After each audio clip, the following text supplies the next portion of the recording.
Hi everyone, I hope you're keeping well. It was a dark night in the village of Hogsmeade, and Professor Dumbledore, headmaster at Hogwarts School of Witchcraft and Wizardry, was interviewing Professor Trelawney, Sybil Trelawney, for the position of Professor of Divination at his school. As he was interviewing her, she burst out with a prophecy. And in the prophecy she said the words, "Neither shall live while the other survives." Harry Potter is a really good book, but why am I quoting J.K. Rowling's words right now? This week is called Parshat Zachor. What is Parshat Zachor?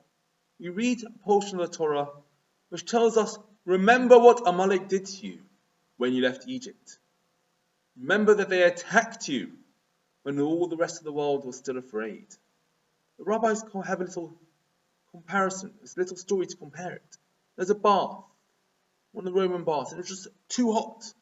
The water was too hot. And everyone was a bit too dipping their toes in, a bit too afraid to go in. Till one person just took the plunge, jumped off the edge straight into the middle of the pool. And he called it down for everyone else. Everyone else was less frightened to go in now. And they were all happy to go into the bath. And that is what Amalek did. When the Jewish nation came out of Egypt, the world had seen the greatness of Hashem. They were trembling. They were scared. Hashem was amazing, massive, incredible. Nothing could compete with Hashem. Just taken down the entire Egyptian force, the strongest nation in the world at that time, and just utterly destroyed them. But yet, along came Amalek, and they didn't just dip their toes into the hot bath. They jumped straight in. They took the plunge, cooled the heat, allowed the rest of the world to see that, you know what, they are still vulnerable. But there's much more to it than that.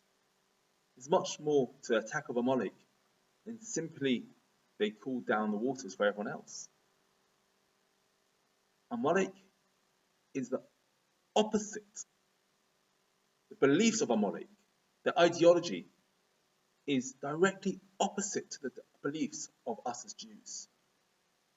Whereas we as Jews believe in one God, we believe in Hashem, we believe in law, we believe in morality. Amalek is a full bearer of barbarism. Do what you want, as you want, when you want. And for that I quoted Harry Potter. Neither can live whilst the other survives. These are two diametrically opposite forces in this world. There's one of good, of morality, of acceptance, of helping other people. And that's what Judaism believes in. That's what Jewish society believes in. We believe in accepting people for who they are, helping people when they need the help.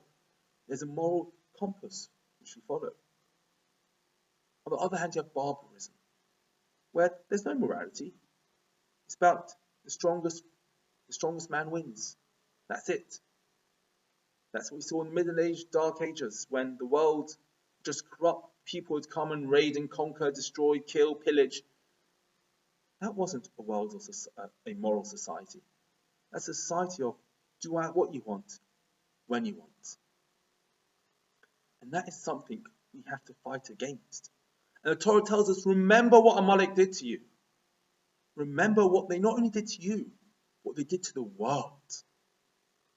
And that memory has to be held on to tight. And as you're holding on to that memory of what they did, it is our job to completely remove that ideology. And the best way we can remove that ideology is not through battle and war and killing, but through peace and love and harmony.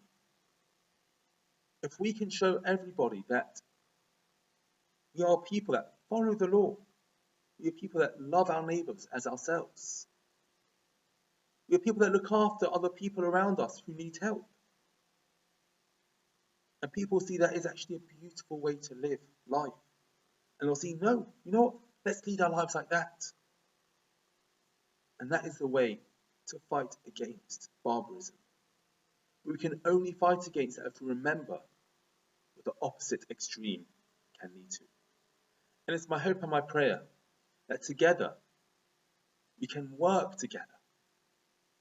We can help society see the beauty of the truth of God. Shabbat Shalom.